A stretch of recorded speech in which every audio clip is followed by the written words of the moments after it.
Hi hello friends, പുതിയൊരു സ്റ്റോറിയിലേക്ക് എല്ലാ കൂട്ടുകാർക്കും സ്വാഗതം. അങ്ങനെ നമ്മുടെ ഭൂമിയാണെങ്കിൽ പറഞ്ഞ വാക്ക് പാലിക്കുകയാണ് കേട്ടോ. അതായത് തൻ്റെ പ്രിയപ്പെട്ട അമ്മേനെ മോചിപ്പിക്കുകയാണ് കേട്ടോ. ജയിൽ മോചനം നേടിയെടുക്കുകയാണേ. അപ്പോൾ ഭൂമിക്ക് കൂട്ടായിട്ട് ആരും തന്നെ ഉണ്ടാവില്ല. അജയ് ആണെങ്കിലും അജയുടെ കയ്യിൽ തെളിവുകളൊന്നും ലഭിക്കാത്തത് കൊണ്ട് തന്നെ അംബികയ്ക്ക് വേണ്ടിയിട്ട് സ്ട്രോങ് ആയിട്ടൊന്നും ഒന്നും തന്നെ ചെയ്യുന്നില്ല. അതുകൊണ്ട് തന്നെ നമ്മുടെ ഭൂമി തന്നെ ആയിരിക്കും കേട്ടോ അച്ഛൻ്റെ മരണത്തിന് പിന്നിൽ അമ്മയല്ല എന്നുള്ള സത്യം പുറത്തു കൊണ്ടുവരാൻ വേണ്ടിയിട്ട് പരിശ്രമിക്കുന്നത്. അങ്ങനെ ഭൂമിക്ക് കിട്ടിയ ലെറ്റർ ഭൂമി അജയനെ ഏൽപ്പിക്കുന്നുണ്ട്.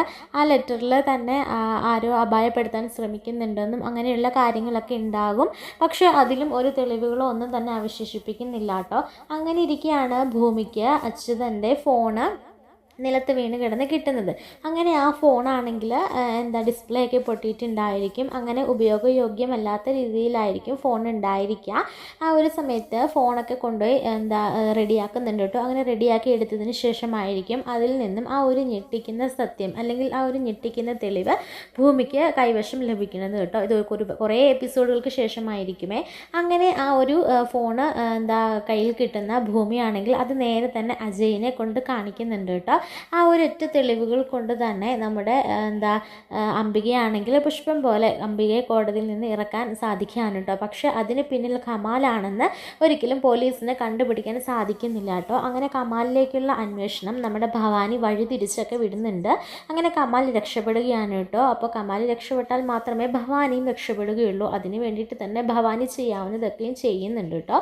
പക്ഷേ അംബികയല്ല ഈ കൊലപാതകം നടത്തി എന്നത് പോലീസിനും കോടതിക്കും പൂർണ്ണ ബോധ്യമാവുകയും അംബികേനെ വിട്ടയക്കുകയും ചെയ്യാണ് കേട്ടോ. അങ്ങനെ ഇതിന് വേണ്ടിയിട്ടുള്ള അങ്ങനെ വിട്ടയക്കുകയും ചെയ്തതിന് ശേഷമായിരിക്കും നമ്മുടെ അജയ് ആണെങ്കിൽ ഭൂമിയെ വിവാഹം കഴിക്കാൻ വേണ്ടിയിട്ട് ഭൂമിയോട് ആവശ്യപ്പെടുന്നത്. അങ്ങനെ ഒരു എഗ്രിമെൻ്റ് വിവാഹത്തിന് ഭൂമിയും സമ്മതിക്കുകയാണ് കേട്ടോ. അപ്പോൾ അച്ഛൻ്റെ പിന്നിലുള്ള ആ ഒരു കൊലയാളിയെ കണ്ടെത്തണമെങ്കിൽ തനിക്ക് നല്ലൊരു സപ്പോർട്ട് വേണം. അതിന് വേണ്ടിയിട്ട് തന്നെ അജയുടെ ഈ ഒരു ആവശ്യം ഭൂമി സമ്മതിക്കുകയാണ് കേട്ടോ. പകരം അജയ് ആണെങ്കിലും ഭൂമിയുടെ ആ ഒരു ആവശ്യം ഭൂമിക്കും സമ്മതിക്കുകയാണ്. അതായത് ഭൂമിയുടെ അച്ഛനെ കൊന്ന കൊലയാളിയെ തൻ്റെ മുൻപിൽ കൊണ്ടിട്ട് തരാം എന്ന അജയുടെ വാക്കിൻ പുറത്ത് നമ്മുടെ ഭൂമിയാണെങ്കിൽ ഈ ഒരു എഗ്രിമെൻ്റ് വിവാഹത്തിന് മനസ്സോടുകൂടിയാണെങ്കിലും സമ്മതിക്കുകയാണ് കേട്ടോ. അങ്ങനെ ഭൂമി വിവാഹം കഴിച്ച് ഒരു സുപ്രഭാതത്തിൽ നമ്മുടെ സൗഭാഗ്യമംഗലത്തേക്ക് കയറി വരികയാണ്, എല്ലാവരെയും ഞെട്ടിച്ചുകൊണ്ട്. അങ്ങനെ എല്ലാവരും ഞെട്ടിത്തരിച്ച് നിൽക്കുകയാണ് കേട്ടോ. കാരണം അഞ്ജനയുമായിട്ടുള്ള വിവാഹം നിശ്ചയമൊക്കെ ഉറപ്പിച്ച് വെച്ചിരിക്കുകയായിരുന്നല്ലോ. അതുകൊണ്ട് തന്നെ എല്ലാവരും അന്തം വിട്ട് നിൽക്കുകയാണ്. ഇതേ സമയത്ത് ഭവാനിയാണെങ്കിലും തൻ്റെ പ്ലാനിങ്ങുകളെല്ലാം ചീറ്റിപ്പോയ ആ ഒരു വിഷമത്തിൽ ആ ഒരു ദുഃഖത്തിലിരിക്കുകയായിരിക്കും കേട്ടോ. ആ ഒരു ദേഷ്യത്തിൽ അങ്ങനെ കയറി വന്ന ഭൂമിയോട് വല്ലാത്ത ദേഷ്യം തന്നെ ആയിരിക്കും കേട്ടോ ഭവാനി.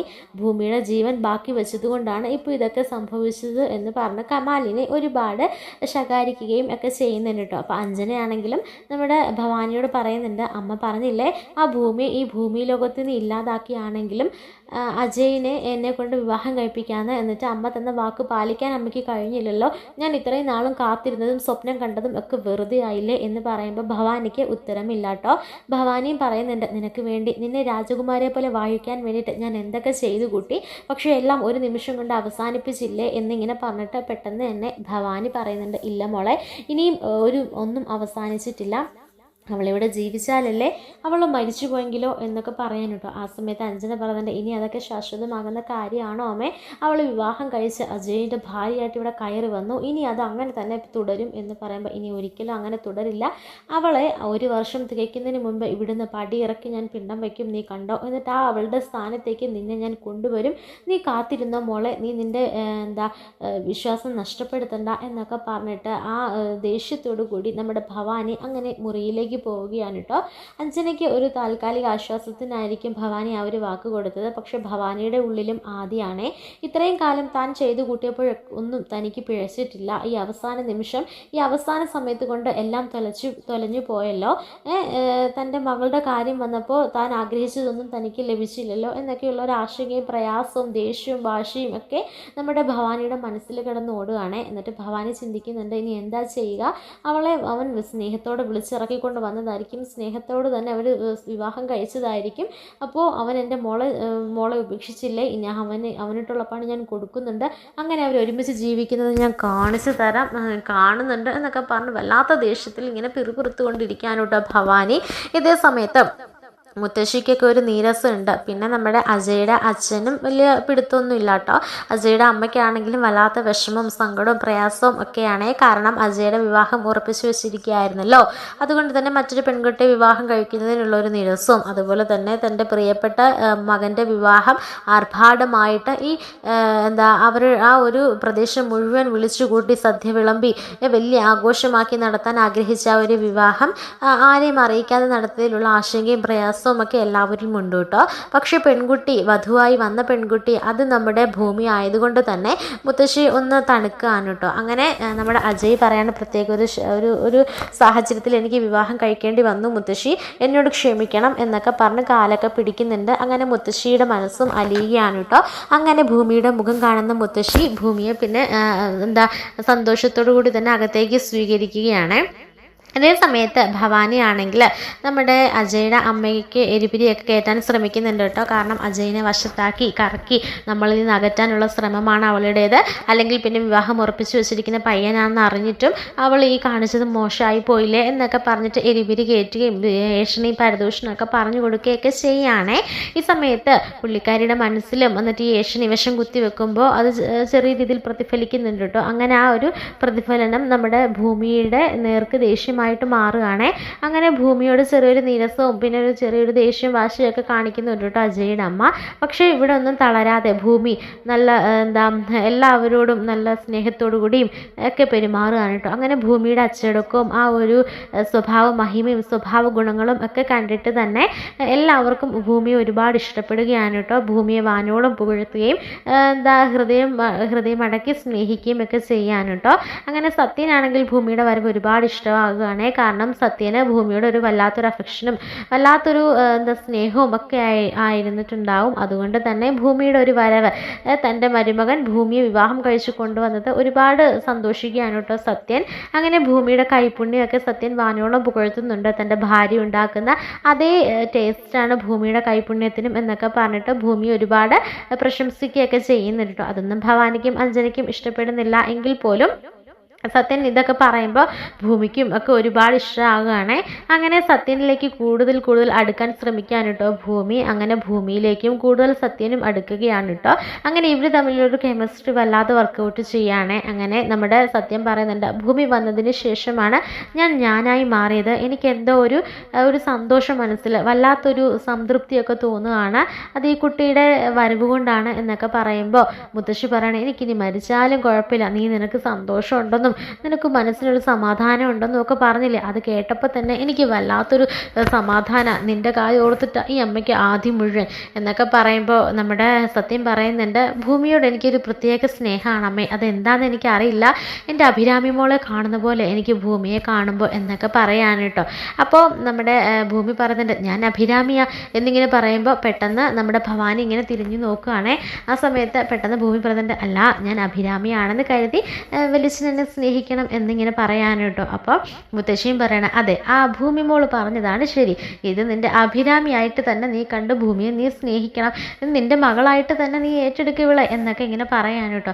ആ സമയത്ത് ഭൂമിയും പറയുന്നുണ്ട്, എൻ്റെ ജീവനായ എൻ്റെ ജീവൻ്റെ പാതിയായ എൻ്റെ അച്ഛൻ നഷ്ടപ്പെട്ടു എന്നൊക്കെ പറഞ്ഞ് ഇങ്ങനെ സങ്കടപ്പെടുമ്പോഴായിരിക്കും മുത്തശ്ശി പറയണത്, അതിന് പകരമല്ലേ എൻ്റെ ഈ സത്യന്മോനുള്ളത്, നിൻ്റെ അച്ഛൻ തരുന്ന അതേ സ്നേഹം വാത്സല്യം ഇവൻ നിനക്ക് തരും എന്നിങ്ങനെ പറയാൻ കേട്ടോ. അത് കേൾക്കുമ്പോൾ ഭൂമിക്കും സത്യനും ഒരുപാട് സന്തോഷമാകുകയാണേ. അങ്ങനെ പിന്നീട് കാണിക്കുന്നത് ഭവാനി അപ്പോഴും പറയുന്നുണ്ട്, രണ്ടുപേർക്കും അറിയില്ലല്ലോ സ്വന്തം അച്ഛനും സ്വന്തം മകളുമാണെന്ന്, ഇങ്ങനെ തന്നെ പോട്ടെ, ഈ സത്യം ഒരിക്കലും നിങ്ങൾ അറിയാൻ പോകുന്നില്ല, അറിയുന്നതിന് മുൻപ് തന്നെ നിങ്ങളെ മേപ്പോട്ടെടുക്കാൻ എനിക്കാവും എന്നൊക്കെ പറയാൻ കേട്ടോ. അങ്ങനെ ദേഷ്യത്തോടു കൂടി ഭവാനി അങ്ങനെ തിരികെ പോവുകയാണേ. ഇതേ സമയത്ത് ഒരിക്കൽ നമ്മുടെ കിച്ചണിൽ തകൃതിയായിട്ട് ജോലികൾ ചെയ്തുകൊണ്ടിരിക്കണ ഭൂമിയെ കാണുമ്പോൾ ഭൂമിയുടെ കഴുത്തിൽ ആ ഒരു മാല കാണുകയാണ് കേട്ടോ ഭവാനി. ആ മാല കാണുമ്പോൾ ഭവാനി വല്ലാതെ ടെൻഷനാകുകയാണ്. കാരണം തങ്ങളുടെ കുടുംബത്തിലെ പാരമ്പര്യ മാലയാണ് നമ്മുടെ ഭൂമി അണിഞ്ഞിരിക്കുന്നത്. അത് ഇവിടെയുള്ള ആരെങ്കിലും കണ്ടാൽ പിന്നെ ചോദ്യമായി പറച്ചിലായി, അതിന് പിന്നിൽ അന്വേഷണങ്ങളായി, പിന്നെ ആ വഴി അങ്ങ് പോകുമ്പോൾ ഇതിന് പിന്നിലുള്ള സത്യങ്ങളൊക്കെ മനസ്സിലാക്കും. ഇപ്പോൾ ഇവൾ എന്തിനാണോ ഇതെടുത്ത് അണിഞ്ഞിരിക്കുന്നത് എന്ന് പറഞ്ഞിട്ട് ഭവാനി ഭൂമിയോട് ചോദിക്കുന്നുണ്ട്. ഇത് നല്ല മാലയാണല്ലോ മോളെ, ഇത് മോൾക്ക് എവിടുന്ന എന്ന് ചോദിക്കുമ്പോൾ, ഇതേ എൻ്റെ അച്ഛൻ എനിക്ക് സമ്മാനിച്ചത്, ഇത് ഞാൻ അങ്ങനെ ധരിക്കാറില്ലായിരുന്നു, ഊരി വെച്ചിരിക്കുകയായിരുന്നു. എന്തോ എനിക്കിപ്പോൾ എൻ്റെ അച്ഛൻ്റെ ഓർമ്മകളൊക്കെ ഇങ്ങനെ മനസ്സിലേക്ക് പറഞ്ഞു, അതുകൊണ്ട് ഈ ഒരു മാല കഴുത്തിലിട്ടപ്പോൾ അച്ഛൻ എൻ്റെ കൂടെയുള്ളതുപോലെ എനിക്ക് തോന്നുക എന്നൊക്കെ പറയാൻ കേട്ടോ. ഇത് കേൾക്കുമ്പോൾ ഭവാനി പറയുന്നുണ്ട്, ആണോ, ഈ മാല എനിക്ക് ഒരുപാട് ഇഷ്ടപ്പെടും. കുറേ നാളായിട്ട് ഞാൻ ഇതുപോലൊരു ഡിസൈൻ നോക്കി നടക്കുമായിരുന്നു, ഈ മാല എനിക്ക് തരാമോ എന്നിങ്ങനെ ചോദിക്കുമ്പോൾ നമ്മുടെ ഭൂമി പറയുന്നുണ്ട്, അയ്യോ വല്യമ്മേ, എനിക്ക് തരുന്നതിൽ കുഴപ്പമൊന്നുമില്ല, പക്ഷേ എൻ്റെ അച്ഛൻ എനിക്ക് തന്ന സമ്പാദ്യമായിട്ട് എൻ്റെ കയ്യിൽ ഇത് മാത്രമേ ഉള്ളൂ. എനിക്ക് ഈ മാലയോട് ഒരു പ്രത്യേക ഒരു അഫെക്ഷനാണ്, കാരണം എൻ്റെ അച്ഛൻ എനിക്ക് തന്നതല്ലേ. അച്ഛനിപ്പോൾ ജീവിച്ചിരിപ്പില്ലാത്തത് കൊണ്ട് തന്നെ അച്ഛൻ്റെ ഓർമ്മകളും അച്ഛൻ്റെ സാന്നിധ്യവും ഒക്കെ എനിക്കിപ്പോൾ ഇതിലൂടെയാണ്, അതുകൊണ്ട് ഈ മാല ഞാൻ തരില്ല എന്ന് പറയാൻ കേട്ടോ. അപ്പോൾ ഭവാനി പറയുന്നുണ്ട്, അല്ല മോളെ എന്നിങ്ങനെ പറയുമ്പോൾ, അല്ല ഞാൻ ഈ മാല തരില്ല, എന്ത് വന്നാലും ഇതിൻ്റെ കൂടെ തന്നെ എനിക്ക് വേണം എന്ന് പറഞ്ഞിട്ട് അങ്ങനെ പോകാൻ കേട്ടോ. ഇത് കേൾക്കുമ്പോൾ ഭവാനിക്കും ദേഷ്യം വരികയാണ്, ഇത് എങ്ങനെ ഇവളുടെ കയ്യിൽ നിന്ന് ഞാൻ വാങ്ങും, ഇത് ആരെങ്കിലും കാണുന്നതിന് മുൻപ് ഇത് ഇവളുടെ കഴുത്തിൽ നിന്നും അടിച്ചു മാറ്റണമല്ലോ എന്നൊക്കെ ഇങ്ങനെ ആലോചിച്ച് ഭവാനി ഇരിക്കാതിരിക്കും കേട്ടോ. ഇതേ സമയത്തായിരിക്കും നമ്മുടെ ഭൂമിയാണെങ്കിൽ കുളിക്കാൻ പോകുന്ന സമയത്ത് ഈ മാലയാണെങ്കിൽ ഊരി വെച്ചിട്ടായിരിക്കും കേട്ടോ പോകുന്നത്. അപ്പോൾ നമ്മുടെ ഭവാനി ഭൂമിയുടെ റൂമിലേക്ക് ഇങ്ങനെ റൂമിൻ്റെ ഫ്രണ്ടിലൂടെ ഇങ്ങനെ പോയിക്കൊണ്ടിരിക്കുമ്പോഴായിരിക്കും നമ്മുടെ ഭൂമിയാണെങ്കിൽ കഴുത്തിൽ നിന്ന് ആ മാല ഊർന്നത് ഇങ്ങനെ നമ്മുടെ ഭവാനിയുടെ ശ്രദ്ധയിൽ പെടുന്നത്.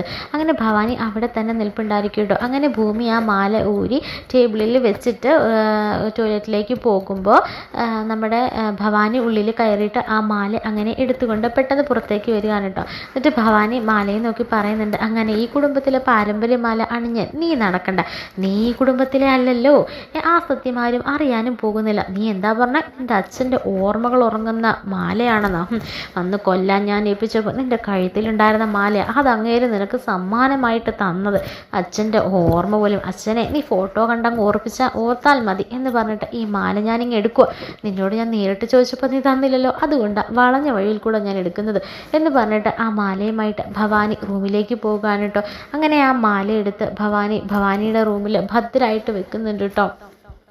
ഇതേ സമയത്ത് കുറച്ച് നാളുകൾക്ക് ശേഷം ഈ മാല അഞ്ജനയുടെ കഴുത്തിലും അതുപോലെ തന്നെ ഒക്കെ ഇങ്ങനെ കാണുകയാണ് കേട്ടോ. ആ ഒരു സമയത്ത് ഭൂമി ഇങ്ങനെ പറയുന്നുണ്ട്, എൻ്റെ ഒരു മാല എനിക്ക് നഷ്ടപ്പെട്ടു എന്ന് പറയുമ്പോൾ, ഏത് മാലയാണെന്ന് ഇങ്ങനെ മുത്തശ്ശി ചോദിക്കുമ്പോൾ ഭവാനി പറയുന്നുണ്ട്, അവൾക്ക് ഏത് മാലയാണ്, വല്ല മുത്തുമാലയുമായിരിക്കും, അല്ലാതെ അവളുടെ കയ്യിൽ നിന്ന് ഏതാ വില കൂടിയ മാലകളുള്ളത് എന്ന് പറയുമ്പോൾ നമ്മുടെ ഭൂമി പറയുന്നുണ്ട്, അതിന് ചിലപ്പോൾ ആ മാലയ്ക്ക് വില കുറവായിരിക്കും, പക്ഷെ അതിൻ്റെ മൂല്യം അത് വളരെ വലുതാണ് മുത്തശ്ശി, എൻ്റെ അച്ഛൻ എനിക്ക് തന്ന മാലയാണ് അതെൻ്റെ കഴുത്തിൽ അണിയുമ്പോൾ എനിക്ക് വല്ലാത്തൊരു എൻ്റെ അച്ഛൻ്റെ കൂടെയുള്ള പോലെ എനിക്ക് തോന്നില്ല, അത് ഞാൻ എവിടെ വെച്ച് നോക്കുന്നില്ല, പക്ഷേ എൻ്റെ വാർഡ്രോബിലോ ആ മുറിയിലോ ഒന്നും തന്നെ ഇല്ല, ഞാൻ അഴിച്ചു പറക്കി, ഞാൻ ഇവിടെ കുറച്ച് നാളായിട്ട് ഇപ്പോൾ പുറത്തേക്കൊന്നും അങ്ങനെ പോയും ഇല്ലല്ലോ, അതുകൊണ്ട് പുറത്തോട്ടൊന്നും പോയിട്ടില്ല, ഈ റൂമിലും ഇല്ല, ആരുടെയും കയ്യിൽ അത് കിട്ടിയോ എന്നിങ്ങനെ ചോദിക്കുമ്പോൾ ഭവാനി പറയുന്നുണ്ട്, നീ എന്താടി ആരുടെയും കയ്യിൽ കിട്ടിയോ എന്നൊക്കെ ചോദിക്കുന്നത്, മറ്റുള്ളവരുടെ സാധനം എടുക്കുന്ന സ്വഭാവം ഈ വീട്ടിലുള്ള ആർക്കും ഇല്ല എന്ന് പറഞ്ഞിട്ട് പറയുന്നുണ്ട്, അല്ലെങ്കിൽ തന്നെ നിൻ്റെ കരിമണിമാലയൊക്കെ ആർക്ക് വേണം എന്ന് ചോദിക്കുമ്പോൾ മുത്തശ്ശി പറയുന്നുണ്ട്, ഭവാനി നീ ഒന്ന് നിർത്തിക്ക്, ആ കുട്ടി പറഞ്ഞത് കേട്ടില്ലേ, അവളുടെ അച്ഛൻ അവൾക്ക് സമ്മാനിച്ച മാലയാണെന്ന്, ആ അച്ഛനെ ഇപ്പോൾ ഈ ഭൂമിയിൽ ഇല്ലാത്തത് കൊണ്ട് തന്നെ ആ മാലയൊക്കെ അവൾക്ക് അത്രയും വിലപ്പെട്ടതാ, നീ ഒന്നും മിണ്ടാതിരുന്നേ, നീ കണ്ടെങ്കിൽ അതിന് മറുപടി പറഞ്ഞാൽ പോരെ, അല്ലാതെ എങ്ങനെ ആ കുട്ടിയെ ഓരോന്ന് പറഞ്ഞ് ദ്രോഹിക്കേണ്ട കാര്യമുണ്ടോ എന്നിങ്ങനെ പറയുമ്പം, ഞാനൊന്നും പറയുന്നില്ലേ, ഞാൻ എന്തെങ്കിലും പറഞ്ഞാൽ അമ്മയ്ക്ക് അത് ഇഷ്ടപ്പെടില്ല, അമ്മയുടെ ഭൂമി മോള് പറയുന്നത് പോലെ അങ്ങ് കേട്ടേച്ചാൽ മതി എന്നൊക്കെ പറയാൻ കേട്ടോ. അല്ല മോളെ, ആ മാല എങ്ങനെ ഇരിക്കും എന്നിങ്ങനെ ചോദിക്കുമ്പോഴത്തേക്കിനും ഭൂമി ആ മാലയുടെ ഡിസൈനും കാര്യങ്ങളും പറയുമ്പോഴായിരിക്കും പെട്ടെന്ന് ഭവാനി അത് പിന്നെ വേറെ എവിടെയെങ്കിലുമൊക്കെ നീ നോക്കിയോ, ചിലപ്പോൾ ഹോളിലോ അല്ലെങ്കിൽ കിച്ചണിലോ അല്ലെങ്കിൽ നിൻ്റെ കുളിമുറിയിലോ അങ്ങനെ എവിടെയെങ്കിലുമൊക്കെ നോക്കി, ചിലപ്പോൾ അവിടെ എവിടെയെങ്കിലും കാണും എന്ന് പറഞ്ഞിട്ട് ആ മാലയുടെ ഡിസൈനോ കാര്യങ്ങളോ പറയാൻ അനുവദിക്കാതെ ഭൂമിയെ കൊണ്ട് ആ അവിടെ നോക്ക് ഇവിടെ നോക്ക് എന്നൊക്കെ പറഞ്ഞ് തിരയിപ്പിക്കുന്നുണ്ട് കേട്ടോ. പക്ഷെ അവിടെ ഒന്നും കാണുന്നില്ലായിരിക്കും കേട്ടോ. അങ്ങനെ പിന്നീട് ഭൂമിയാണെങ്കിൽ ആകെ സംശയത്തിലിരിക്കുക. കാരണം ഈ മാല തന്നോട് ഭവാനി ചോദിച്ചിട്ടുണ്ടായിരുന്നല്ലോ. പക്ഷെ അന്നേ ദിവസം വൈകിട്ടാണ് ഈ മാല നഷ്ടപ്പെടുന്നത്. അപ്പോൾ ഇതിന് പിന്നിൽ ഭവാനി വല്ലതുമാണോ എന്ന് ഇങ്ങനെ സംശയിക്കുന്നുണ്ട്. പക്ഷേ പിന്നെയും ഭൂമി ഓർക്കുന്നുണ്ട്, അല്ല അവർക്ക് എൻ്റെ മാല കിട്ടിയിട്ട് എന്ത് ചെയ്യാനാ? അതിന് അവർ പറഞ്ഞതുപോലെ തന്നെ വലിയ വിലയോ കാര്യങ്ങളൊന്നും ഇല്ലാത്ത, പിന്നെ അവർക്ക് കോടിക്കണക്കിന് സ്വത്തുക്കളും സ്വർണ്ണാഭരണങ്ങളും ഡയമണ്ടുകളും ഒക്കെ ഉള്ളത്. അപ്പോൾ എൻ്റെ മാല എടുക്കേണ്ട കാര്യമൊന്നും അവർക്കില്ല. പക്ഷേ എങ്കിലും ആ മാല എവിടെ നഷ്ടപ്പെട്ടു ഇങ്ങനെ ചിന്തിച്ചുകൊണ്ടേ ഇരിക്കാൻ കേട്ടോ. അതേ സമയത്ത് ഭൂമിക്ക് പിന്നെയും ആ മാലയെക്കുറിച്ചുള്ള ഓർമ്മകൾ മനസ്സിൽ ഇങ്ങനെ വന്നുകൊണ്ടേ ഇരിക്കുകയാണ്. അങ്ങനെ മുത്തശ്ശിയോട് പറയുന്നുണ്ട്, എനിക്ക് ആ മാല എങ്ങനെയെങ്കിലും എനിക്ക് കിട്ടണം മുത്തശ്ശി, ഞാൻ എന്താ മുത്തശ്ശി ചെയ്യേണ്ടത് എന്നൊക്കെ പറഞ്ഞ് ചോദിക്കുമ്പോൾ മുത്തശ്ശിയും ചോദിക്കുന്നുണ്ട്, അതിന് ഇപ്പം എന്താ മോളെ ഒരു വഴി?